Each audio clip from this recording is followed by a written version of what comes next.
नमस्कार, मैं रवीश कुमार। भारत और पाकिस्तान के तनाव के बीच क्या आपने नोट किया कि सिंधु जल संधि की खबरों का प्रभाव कमजोर पड़ने लगा है। 3-4 दिनों तक चीखने के बाद अखबारों की हेडलाइन खामोश हो गई है। गोदी मीडिया में ही चीख चिल्लाहट बची है, उसमें भी सिंधु जल संधि का मामला गायब है। इसका मतलब यह नहीं कि भारत सरकार ने अपना इरादा बदल लिया है। गोदी चैनलों के पास कोई नई जानकारी नहीं है। अभी तक वे सिंधु जल संधि निरस्त करने को बड़ा फैसला बता रहे थे। अब सिंधु नदी का मामला गायब है, लेकिन आने वाला है बड़ा फैसला। बड़े फैसले का हो रहा है इंतजार के नाम से अपने कवरेज को ताने हुए हैं। हमारा यह वीडियो किसी बड़े फैसले पर नहीं है, सिंधु नदी से जुड़ी गाथाओं पर है। सरकार ने सिंधु जल संधि निरस्त करने का फैसला जिस वजह से भी लिया, लेकिन गोदी मीडिया की अपनी अक्षमता है कि वह ज्यादा समय तक दुनिया के सबसे सिंचित क्षेत्र और शानदार नदी घाटी क्षेत्र को लेकर दिलचस्पियां पैदा नहीं कर सका। इसीलिए यहां से शुरू होता है हमारा वीडियो। आखिर तक देखकर आप निराश नहीं होंगे, इतना कह सकता हूं। तो देखिए, यूनिवर्सिटी ऑफ कैलिफोर्निया प्रेस से किताब छपती है, डेविड गिलमार्टिन की। इस किताब का नाम है blood and water, the Indus river basin in modern history. David Gilmartin ने सिंधु नदी घाटी इलाके में मुगलों के समय से और उसके बाद ब्रिटिश हुकूमत के लंबे दौर में नहरों का जो विस्तार हुआ और उसका खेती से लेकर सामाजिक और राजनीतिक संबंधों पर प्रभाव पड़ा, उसका शानदार वर्णन किया है। उसके बारे में अभी ही बताया जाना चाहिए कि कैसे इस इलाके में पानी का बंटवारा होने लगा, पानी को लेकर पहचान की राजनीति बदलने लगी। गिलमार्टिन ने दिखाया है कि कैसे नेहरू को आशंका थी कि इस इलाके में पहचान के आधार पर सांप्रदायिक राजनीति उभर सकती है, और ऐसा ही हुआ। पंजाब में खालिस्तान की आग जब फैली तो उसमें घी का काम पानी पर हक की राजनीति ने भी किया, जो जाकर रुका इंदिरा गांधी की हत्या पर और सिख विरोधी नरसंहार पर। आज भी भारत सिंधु जल सिस्टम की राजनीति से मुक्त नहीं हो सका। 30 अप्रैल के अखबारों में इसकी खबरें पहले पन्ने से गायब हैं कि भारत ने पाकिस्तान को पानी रोक दिया, वहां सूखा हो गया है। सिंधु जल संधि की खबरें छपी तो हैं, मगर मामूली रूप में और भीतर के पन्नों में। जबकि पहले पन्ने पर सिंधु नदी तंत्र की 2 नदियों को लेकर आज भी बड़ी खबर छपी है। बस उसमें नाम पाकिस्तान का नहीं, भारत के 2 राज्य पंजाब और हरियाणा का है। जल समझौता सूखा। पंजाब ने हरियाणा को 5000 क्यूसेक पानी रोका। पंजाब के सीएम ने कहा 1 बूंद पानी नहीं देंगे। रणजीत सागर जलाशय में जितना पानी होना चाहिए था उससे 39% कम है। पिछले साल के मुकाबले 24 फीट कम है। हम पानी कहां से दें? रावी नदी पर है रणजीत सागर जलाशय और सतलुज नदी का पानी रोकने के लिए बना है भाखड़ा नांगल डैम। पंजाब और हरियाणा के बीच सतलुज यमुना लिंक को लेकर विवाद होता रहता है और यह विवाद दिल्ली तक आता ही रहता है। तो कितना महत्वपूर्ण इलाका है, फिर भी इसकी बातें कितनी कम। 1850 से 1947 तक आते आते सिंधु घाटी क्षेत्र का इलाका दुनिया का सबसे सिंचित क्षेत्र बन गया था। जाहिर है इसके बारे में बताने के लिए कितना कुछ होगा, लेकिन यह सब करने से एजेंडा और प्रोपेगेंडा नहीं बढ़ता। इस वक्त गोदी मीडिया को प्रधानमंत्री मोदी में किसी तरह नायक की छवि भरनी है। उसकी सच्ची सहानुभूति ना तो आतंकी हमले में मारे गए 26 लोगों से है, ना उनके परिवारों से है, और ना ही सिंधु घाटी जैसे अद्भुत क्षेत्र के बारे में दिलचस्पियां पैदा करने में।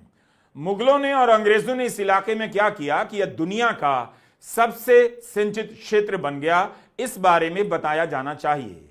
हिमाचल के किन्नौर जिले के वांगतू गांव के पास बना यह पुल 1860 के दशक का है। नीचे सतलुज नदी बह रही है। यह भी उसी गांव के पास से बहती हुई सतलुज की तस्वीर है। 1845-46 के बीच फिरोजपुर के पास अंग्रेजों की सेना और सिखों के बीच जंग होती है। उस जंग की जीत की याद में प्रथम विश्व युद्ध में शामिल ब्रिटिश नौसेना के एक बेड़े का नाम था HMS सतलुज। आज भारत की नौसेना के पास INS सतलुज है। तो एक नदी की कहानी कितनी लंबी चलती है। लगे हाथ यह तस्वीर भी देखिए, 1905 के आसपास की है। जानवरों के चमड़े में हवा भरकर सतलुज नदी पार किया जा रहा है। यह पेंटिंग 1846 की है। सतलुज नदी पर बने पुल से पार करते लोगों की हेनरी यूल की पेंटिंग है। हमने आपको 3-4 तस्वीरें ही दिखाई जिससे अंदाजा मिलता है कि सिंधु नदी से जुड़ी नदियों के क्षेत्र में कितना कुछ घटने लगा था। यहीं से 1850 के बाद से गिलमार्टिन अपनी किताब ब्लड एंड वाटर में दिखाते हैं कि 1947 तक आते आते कैसे पूरे इलाके में नहरों का जाल बिछ जाता है। दुनिया का सबसे बड़ा और विकसित सिंचाई सिस्टम इसी इलाके में बनता है और इसके कारण राजनीतिक संबंध बदल जाते हैं। एलिस अल्बानिया की किताब एम्पायर ऑफ इंडस भी इसी के साथ पढ़िए। इसमें अल्बानिया बताती हैं कि कैसे ब्रिटिश हुकूमत ने अपने उपनिवेशों का विस्तार करने के लिए इस नदी का इस्तेमाल किया। इसके किनारे तक सिकंदर महान भी आया। इसके किनारे कितने बड़े बड़े शहर बसे। यह नदी पाकिस्तान को जोड़ने वाली नदी है और यही नदी भारत और पाकिस्तान के बीच बांटी भी गई। सादत हसन मंटो की कहानी है यजीद। आजादी के बाद पाकिस्तान और हिंदुस्तान में जंग की अफवाह उड़ती है और एक गांव में दरिया के बंद होने की बातें होती हैं। एक चौथी किताब है जो बहुत अच्छी है, प्रबोध कुमार सान्याल की, जिन्होंने हिमालय की कई बार यात्राएं की। यह किताब हिंदी में है, राजकमल से छपी है। इस अद्भुत किताब का अंश हम पढ़ेंगे। राजकमल से ही एक और किताब आई है, एक था जॉस्कर, डॉक्टर अजय सोडानी की। इसमें भी सिंधु नदी के बारे में और इसी क्षेत्र से जुड़े जॉस्कर पर्वतमाला के बारे में विस्तार से वर्णन है। इसमें अजय सोडानी दिखाते हैं कि कैसे यहां के छोटे छोटे गांवों में बांध बनाने की खबर विस्थापन का दहशत लेकर आती है। उनके लिए बांध एक शत्रु है। बांधों के कारण उनकी संस्कृति मिट रही है। यह किताब आप जरूर पढ़िए। पता चलेगा कि सिंधु घाटी क्षेत्र के पर्वतीय इलाकों में रहने वाले लोगों का जीवन कितना सहज है और कितना मुश्किल है। एक वीडियो में सब तो नहीं बता सकते और आप में भी कितना धीरज बचा होगा, लेकिन सिंधु नदी की कथा वाकई शानदार है। करोड़ों वर्ष पहले धरती के इस हिस्से पर आकर सिंधु नदी और उसमें मिलने वाली 6 नदियों का विस्तार पहाड़ से लेकर मैदान तक में पसर जाता है। सदियों तक किसी को पता नहीं था नदी का मालिक कौन है। सब जानते थे भगवान की मर्जी से नदी बह रही है। धीरे धीरे नियंत्रण की कहानी इसमें शामिल होती है। सिंचाई के लिए मुगलों के समय कनाल बनाए जाते हैं। शाहजहां ने भी इस हिस्से में नहरें बनवाई। उसके बाद आए ब्रिटिश ईस्ट इंडिया कंपनी। उससे पहले सिंधु नदी के किनारों पर ही इन्होंने बेड़ों को उतारा और इसके जरिए पहले व्यापार और फिर अधिग्रहण किया। पंजाब का अधिग्रहण करते ही क्यों ब्रिटिश को लगा कि इस इलाके में शांति कायम करनी है और लोगों का भरोसा जीतना है, तो पानी पहुंचाने का सिस्टम ठीक करना होगा। यह केंद्रीय लोक निर्माण विभाग का लोगो है। आज का है, इसे अंग्रेजी में CPWD कहते हैं। राजधानी दिल्ली के लोग CPWD के बारे में ऐसे सोचते होंगे, सुनते होंगे जैसे इसका जन्म दिल्ली के केंद्रीय कर्मचारियों की सेवा के लिए हुआ है। लेकिन क्या आपको पता है कि भारत सरकार के तहत जो CPWD है, लॉर्ड डलहौजी ने 1854 में पंजाब में PWD के नाम से बनाया था। उस विभाग में सिंधु नदी घाटी में सिंचाई के सिस्टम की देखरेख के लिए एक कार्यालय था। ब्रिटिश हुकूमत पानी के रास्ते लोगों पर शासन करने के नए नए तरीके खोज रही थी। 1867 में भारत में पहली बार इंस्पेक्टर जनरल ऑफ इरिगेशन का पद बनता है। पानी कैसे बटेगा, उसके नियम कायदे क्या होंगे, यह सब तभी से होने लगा। 1873 में northern India canal and drainage act बनता है और सिंचाई के पानी का मालिक भगवान की जगह अब राज्य बन जाता है। यहीं से सिंधु नदी सिस्टम के किनारों के सामाजिक और राजनीतिक रिश्ते बदलने लगते हैं और बनने लगते हैं, बिगड़ते भी हैं। पहले राजा और प्रजा के बीच कोई नहीं था, लेकिन अब सिंचाई विभाग आ गया। इंजीनियरों की नौकरशाही आ गई। जो पानी भगवान के घर से आता था वो अब सिंचाई विभाग के इंजीनियर इन चीफ की कलम से आने लगा। 1930 में सुकुर बराज बना, जिसे उस समय लॉयड बराज कहा जाता था। इसके निर्माण के बाद सिंध के इलाके तक पानी पहुंचा। यह सब इसलिए किया गया ताकि ज्यादा से ज्यादा एकड़ जमीन को सिंचाई के जरिए अपने नियंत्रण में लिया जाए। अंग्रेज सरकार चाहती थी कि ऐसा सिस्टम हो जिससे जानबूझकर पानी की कमी पैदा की जा सके, कम पानी को बड़े इलाके में पहुंचाया भी जा सके। ऐसा कर लोगों के जीवन में ब्रिटिश हुकूमत की पहुंच बन जाए। इंजीनियर और प्रशासन की भूमिका मुख्य हो जाए। और हुआ भी। 19वीं सदी के जाते जाते यह इलाका सिंचाई के तंत्र से घिर गया था। 20वीं सदी के शुरुआती दशकों में पानी को लेकर यहां प्रदर्शन होने लगे, पानी पर राजनीति होने लगी। उस समय की प्रांतीय सरकारों और रजवाड़ों के बीच प्रतिस्पर्धा छिड़ गई। इस सब ने सिंधु सिस्टम को तकनीकी रूप से काफी विकसित कर दिया। इसका राजनीति पर असर पड़ रहा था। इस बात को लेकर राजनीति होने लगी कि पानी पर किसका अधिकार रहेगा। गिलमार्टिन लिखते हैं कि इस बदलाव ने इस इलाके में नई तरह की पहचान को जन्म दिया, राष्ट्रवाद की नई परिभाषाएं गढ़ी और इन सब में उपनिवेशवाद और ब्रिटिश सरकार की नौकरशाही की गहरी छाप थी। इस राजनीति का अंतिम स्वरूप बंटवारे के रूप में आया और 1947 के बाद के सालों में जिस तरह से पानी का बंटवारा हुआ उस पर भी इस इतिहास का प्रभाव पड़ा। व्यापार जगत से ताल्लुक रखने वाले प्रकाश टंडन की एक किताब है, नाम है पंजाबी सेंचुरी। 1961 की इस किताब में प्रकाश टंडन लिखते हैं कि बारिश ऊपर से तब आई जब भगवान की मर्जी हुई, कम आई या ज्यादा आई, लेकिन कोई भी रब की तरफ खड़े होकर बारिश की मांग नहीं करता है। लेकिन कोई भी कनाल के अफसर के पास जा सकता है और पानी मांग सकता है। उसे सिर्फ इतना ही करना होता है कि पाइप का मुंह खोल देना होता है।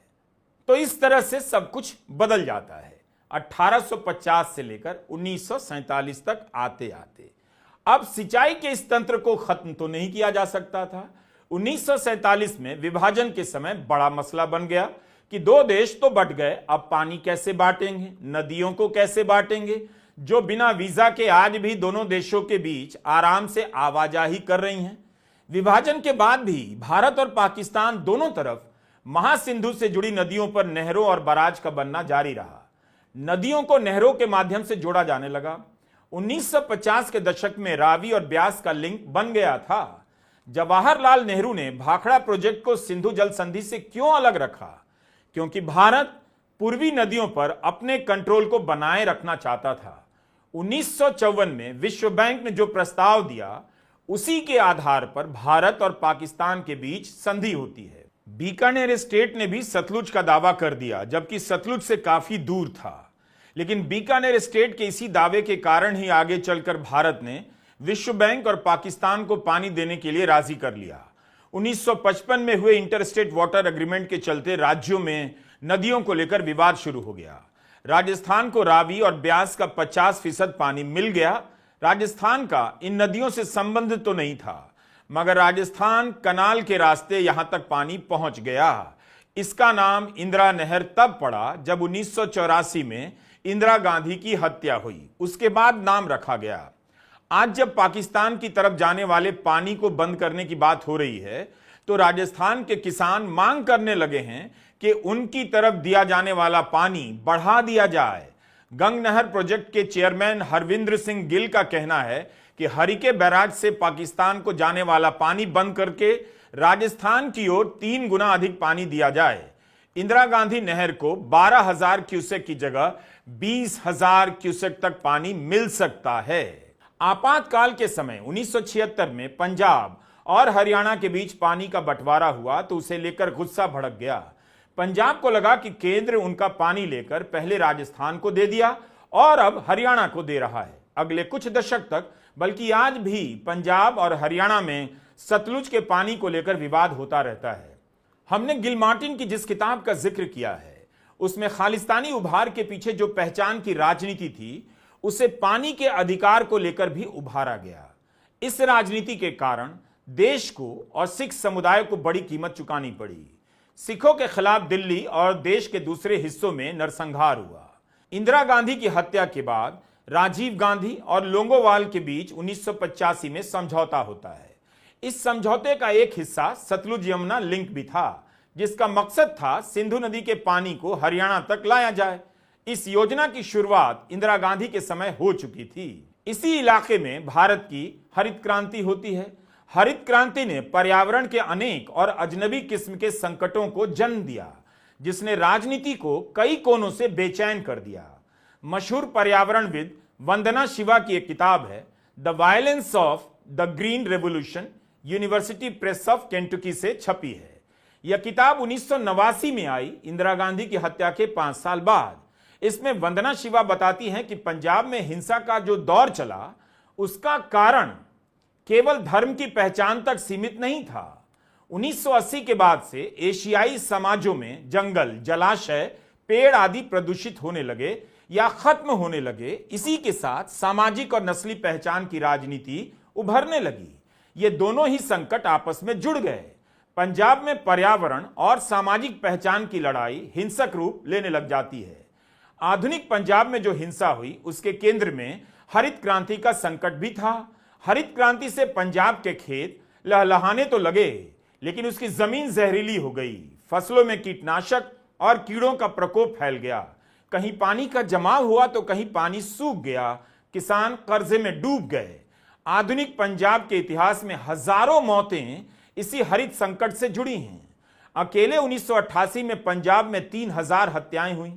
वंदना शिवा लिखती हैं कि किताब प्रकाशित होने के समय तक आजादी के बाद शांति काल में जितनी मौतें पंजाब में हुई उतनी भारत में कहीं और नहीं हुई। 1982 से 1988 के बीच 6 वर्षों में पंजाब में 15,000 लोगों ने हिंसा में अपनी जान गंवाई। हम इस वीडियो में जिन जिन किताबों का जिक्र कर रहे हैं, उम्मीद है आप भी उन्हें पूरा पढ़ेंगे, क्योंकि हम किताब से पूरा का पूरा नहीं बता सकते और ऐसा करना ठीक भी नहीं। हम तो सरसरी तौर पर जिक्र कर रहे हैं। जाहिर है किसी बात को कहने में कमी होगी ही, और कोई सहायक तथ्य नहीं होगा तो आगे की जानकारी के लिए आपको भी थोड़ी मेहनत करनी चाहिए। पंजाब से कितना बड़ा पलायन हुआ आज भी हो रहा है। यह भी उसी हरित क्रांति का नतीजा है जो पंजाब के इलाके में हुई। जो हुई इसलिए क्योंकि पंजाब के इलाके में पहले से ही नहरों की सिंचाई का तंत्र विकसित हो चुका था। हम अभी ड्रग्स और रासायनिक खादों की बात नहीं करेंगे, वक्त कम है और आपको रील देखने की आदत लग चुकी है। इंसान ने सोचा होगा कि उसके पास विज्ञान है, दिमाग है, तो वह नदियों को बांट सकता है, बांध सकता है। लेकिन नदियों ने इंसानों के लिए क्या सोचा कभी पता नहीं चला और ना यह जाना जा सकता है। आजादी के वक्त तक यह समझ आ गया था कि भारत और पाकिस्तान के बीच पानी बटेगा, लेकिन यह पानी भारत के भीतर भी तो बटना था, जिसे लेकर आज तक राजनीति हो रही है। जवाहरलाल नेहरू भाषा के आधार पर पंजाब के गठन से हिचक रहे थे, क्योंकि उनके मन में आशंका थी कि पानी के अधिकार को लेकर सांप्रदायिक राजनीति भड़काई जा सकती है। क्योंकि नेहरू ने देखा था कि 1920 के दशक में इन्हीं इलाकों में पानी को लेकर कबीलाई पहचान की राजनीति टकराव का रुख ले चुकी थी और उसके बाद मजहब के आधार की राजनीति में बदलने लगी। यह सब गिलमार्टिन ने अपनी किताब में दिखाया है। लिखते हैं कि विभाजन के पहले ही पानी पर कंट्रोल करने वाले जमींदार आ गए, जिन्हें वाटर लॉर्ड कहा जाता था। इलाके में पानी को लेकर छोटी मोटी लड़ाइयां आम हो चुकी थीं। समय के साथ लड़ाई में और चीजें जुड़ती चली जाती हैं। पानी को लेकर ही मुस्लिम राष्ट्रवाद और सिख राष्ट्रवाद आमने सामने हो जाता है। नेहरू के निधन के बाद पंजाब का गठन होता है और सीमा पार से खालिस्तान के नाम पर पहचान की राजनीति को हवा दी जाती है। पंजाब में आतंकवाद का दौर शुरू होता है। पंजाब और हरियाणा के बीच सिंधु की 3 नदियां रावी, व्यास और सतलुज के पानी के बंटवारे को लेकर आज तक राजनीति जारी है। अकाली दल ने तो अपना विस्तार ही केंद्र की सरकार को चुनौती देकर किया और पानी उसका मूल था। अकाली दल की पहचान ही रही है कि वह हमेशा केंद्र के खिलाफ राजनीति करता रहा है, क्योंकि पानी का मुद्दा हमेशा उसे केंद्र के खिलाफ रखता था। पानी की यही लड़ाई थी कि प्रकाश सिंह बादल कांग्रेस विरोध की राजनीति के स्थायी धुरी बने रहे, हमेशा बीजेपी के साथ रहे। अब बीजेपी ने उनका क्या हाल किया है यह बताने का समय अभी नहीं है। विडंबना देखिए, सिंधु जल सिस्टम के पानी को लेकर पाकिस्तान के आतंकवाद का जवाब देने की तैयारी हो रही है। इसी पानी को लेकर भारत में आतंकवाद के दौर में आक्रोश की हवा भरी गई। जिन नदियों के पानी पर हक को लेकर आतंकवाद पनपा, उन्हीं नदियों का पानी रोककर आतंकवाद से लड़ा जा रहा है। क्या हम नियति के किसी विचित्र मोड़ पर नहीं खड़े हैं?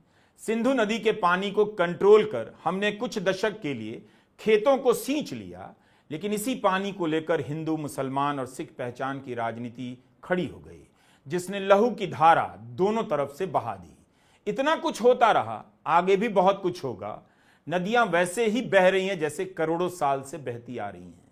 इन नदियों ने जितना पानी दिया उससे ज्यादा अपने किनारों पर इंसानों के खून को भी बहते देखा है। विभाजन की त्रासदी पर अमृता प्रीतम की एक नज्म है, वारिस शाह। पंजाब के शायर से अमृता प्रीतम कहती हैं पंजाबी में, और वृंदा की आवाज में सुनिए। उठ दर्दमंदा दे अदरदिया, उठ तक अपना पंजाब। उठ दर्दमंदा दे अदरदिया, उठ तक अपना पंजाब। अज बेले लाशां विछियां ते लहू दी भरी चनाब। किसी ने पंजा पानियां विच दित्ती जहर रला, किसी ने पंजा पानियां विच दित्ती जहर रला, ते उन्हां पानियां धरत नूं दिता पानी ला। ए दर्दमंदों के दोस्त, पंजाब की हालत देखो, चौपाल लाशों से अटा पड़ा है, चनाब लहू से भर गया है। किसी ने 5 दरियाओं में जहर मिला दिया है और यही पानी धरती को सींचने लगा है। सिंधु नदी को महासिंधु भी कहते हैं। महा तो हमारी बोलचाल से कब का गायब हो गया। पाकिस्तान और पंजाब में सिंधु नदी के लिए स्त्रीलिंग का इस्तेमाल नहीं होता, दरिया के रूप में इससे पुल्लिंग का दर्जा प्राप्त है। दरिया ही कहा जाता है, सिंधु दरिया। ब्रह्मपुत्र को नदी नहीं नद कहते हैं। सिंधु, रावी, ब्यास, सतलुज, चेनाब और झेलम। झेलम का एक नाम और है, वितस्ता। कश्मीरी जुबान में झेलम का उच्चारण जेहलम है। झेलम और सतलुज एक्सप्रेस नाम से ट्रेनें भी चलती हैं। नदी के नाम से पटरी पर रेलगाड़ियां दौड़ रही हैं। आज भी इसकी नदियां भविष्य और वर्तमान के लिए चुनौती हैं। मंटो सा अफसाना निगार दुनिया में कोई नहीं हुआ। किसे पता था कि प्रधानमंत्री मोदी जिस बैठक में सिंधु जल संधि निरस्त करने का फैसला ले रहे हैं, उसके नतीजे में कितनी चीजों की याद आने वाली है। क्या पता उस बैठक में भी सारी बातें नजरों के सामने से गुजरी हों। नहीं पता था तो अब होना चाहिए कि सिंधु जल संधि निरस्त होने के बाद मंटो की कहानी यजीद क्यों याद की जा रही है। 18 जनवरी 1955 को मंटो का निधन होता है। मंटो की कहानी यजीद के लिखने का समय 1950 बताया जाता है। 1948 में नेहरू ने कुछ समय के लिए सतलुज का पानी बंद कर दिया था। संभवतः इसी घटना के प्रभाव में मंटो ने यह कहानी लिखी हो, क्योंकि इस कहानी में नेहरू का भी जिक्र है। सादत हसन मंटो भारत छोड़कर पाकिस्तान जा चुके थे। कहते हैं कि नफरत के नशे में इंसान कितना वहशी हो सकता है, उसकी सोच की एक एक शिराओं को मंटो ने अपनी कहानियों में खोल कर रख दिया है। उनकी कहानियां आपको कहीं भी मिल जाएंगी, जरूर पढ़िएगा। रेख्ता की वेबसाइट पर भी हैं और राजकमल प्रकाशन ने मंटो की कहानियों का संग्रह छापा है। विभाजन के ठीक बाद स्थित इस कहानी में अफवाह उड़ती है कि दरिया बंद होने वाला है। पाकिस्तान के गांव में 2 औरतें आपस में बात कर रही हैं। जब बख्तो दाई जीना को बताती है कि हिंदुस्तान वाले दरिया को बंद करने वाले हैं, तो उसे समझ नहीं आता। जीना पूछती है कि दरिया बंद करने वाले हैं? कौन से दरिया बंद करने वाले हैं? बख्तो दाई ने जवाब दिया, वो जो हमारे खेतों को पानी देते हैं। जीना ने कुछ देर सोचा और हंसकर कहा, मौसी तुम भी क्या पागलों की सी बातें करती हो। दरिया कौन बंद कर सकता है? वो भी कोई मोरियां हैं। इस संवाद के कुछ देर बाद कहानी में मुख्य किरदार करीम दाद का प्रवेश होता है, जिनके बाप को दंगाइयों ने मार दिया है। कहानी के सारे किरदार बात करने लग जाते हैं कि हिंदुस्तान पानी बंद कर देगा, तो करीम दाद कहते हैं कि दुश्मन हर ऐसी चीज करेगा जो वो कर सकता है। तुम्हारे लिए दूध का दरिया नहीं बहाएगा, तुम भी वही करते जो वो करने वाला है। तुम अभी गाली देकर बस मन हल्का कर रहे हो, लेकिन इसका जो जवाब होगा वो सोच समझकर ही दिया जा सकेगा। एक दिन में वो दुश्मन भी दरिया का रुख नहीं बदल सकते हैं, मगर तुम दुश्मन पर शर्तें लगाकर लड़ाई नहीं कर सकते हो। जो तुम्हें पाप लग रहा है वो उसके लिए उचित कदम है। इस वीडियो के शुरू में हमने आपको प्रबोध कुमार सान्याल की किताब का जिक्र किया। इस किताब के पेज नंबर 25 पर एक प्रसंग है। वे जानना चाहते हैं, प्रबोध कुमार सान्याल, कि कश्मीर को लेकर सदियों से इतनी लड़ाइयां क्यों हो रही हैं, और बताते हैं, लिखा है उन्होंने, कि छोर छोर तक फैले पहाड़ों की गोद में समतल माटी वाली भूमि खास मिलती नहीं है। कश्मीर में ही ऐसी भूमि पाई जाती है ज्यादा, और इसलिए धरती का यह छोटा सा भूभाग सदा से अभिशापग्रस्त है। उत्तर हिमालय चरित में सान्याल लिखते हैं कि कश्मीर के लिए सदियों तक एक के बाद एक दूसरी भयंकर लड़ाई जो होती रही है, उन सारी लड़ाइयों का मूल कारण है कश्मीर की कुल 2500 वर्ग मील की समतल उपत्यका भूमि पर अधिकार करना, शक, हूण, तातार, तुर्क, मुगल, पठान, अफगान, ईरानी, सब के सब बस वही एक लोभ था। कश्मीर के सिर्फ पहाड़ों को दखल कर कोई खुश नहीं था, उसकी वन संपदा पाकर भी कोई संतुष्ट नहीं था, वह उपत्यका ही चाहिए। दुर्भाग्य से सदा सदा का वह द्वंद्व आज भी खत्म नहीं हुआ है। प्रबोध कुमार सान्याल ने 1928 से 64 के बीच कई बार हिमालय के इस हिस्से की यात्रा की। वे बांग्ला में यात्रा वृतांत लिखा करते थे, मशहूर थे, काफी पढ़े जाते थे। उनकी किताब का यह हिस्सा पढ़कर मैंने आपको बताया। हमें पता है कि आप थक रहे होंगे, लेकिन इस प्रसंग को सुनाना ही चाहता हूं जो इसी किताब के पेज 64 पर दर्ज है। दुर्भाग्य से एक बार इस महासिंधु नदी का प्रवाह रुक गया था। यह जंगली, जबरदस्त और भीषण नदी जब हजारों हजार फीट की गहराई बनाती हुई पश्चिम की ओर चली तो एक बार जोरों का भूकंप आया। उस भूकंप से गगनचुंबी नंगा पर्वत की एक छोटी चोटी टूटकर पूरी की पूरी इस नदी में गिर पड़ी, जिससे इस इलाके में एक और भूकंप सा आ गया। उसकी गाज आवाज से 25 मील दूरी तक के इलाके कांप उठे। यह सन 1840 की बात है। इससे नदी का प्रवाह रुक जो गया तो नदी की गहराई से पानी की जो दीवार उठ खड़ी हुई वह लगभग 8000 फीट ऊंची हो गई और तटवर्ती जनपद गोर तथा 40 मील दूर के गिलगित को केंद्र करके उसने एक विशाल समुद्र बना दिया। लेकिन 6 ही महीने के अंदर काराकोरम के अनगिनत हिम प्रवाहों के पानी के भयंकर आघातों से नदी गर्भ में गिरी वह पर्वत चोटी चूर चूर होकर पश्चिम दक्षिण के बहाव की ओर मेघनाद सी भयंकर आवाज उठाती हुई बह गई। महासिंधु नदी की उस भयंकर बाढ़ में पश्चिम पंजाब के बहुतेरे नगर और गांव चिड़ियों के पखने से बहते गए।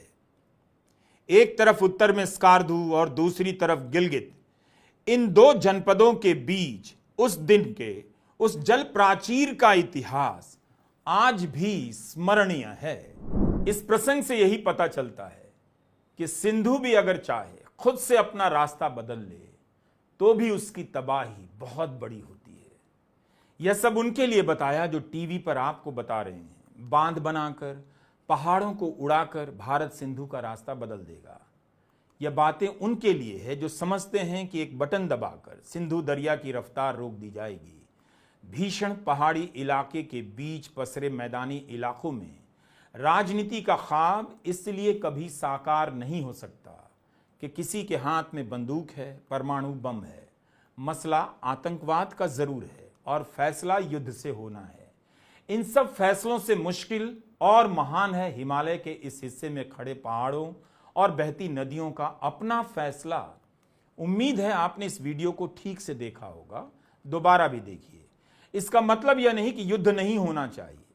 जिस इच्छा को आप 10 साल से दबाए बैठे हैं, पाल रहे हैं, जिसे पूरा करने के लिए आपको नेता नहीं नायक चाहिए था, उसे पूरा कीजिए। मानव सभ्यता में सत्यानाश और विनाश केवल युद्ध से नहीं आता है, इसलिए विनाश के लिए युद्ध को अकेले जिम्मेदार ठहराना ठीक नहीं। जितना विनाश युद्ध से होता है उतना ही बिना युद्ध के चल रहा होता है। इस वक्त युद्ध का किसी भी रूप में विरोध मतलब अपने खिलाफ असंख्य मीम के आक्रमण को न्योता देना है। आतंक का बदला लिया ही जाना चाहिए, लेकिन इस इलाके का इतिहास ठीक से और रोचकता से बताया जाना चाहिए। मेरा बस इतना ही कहना है।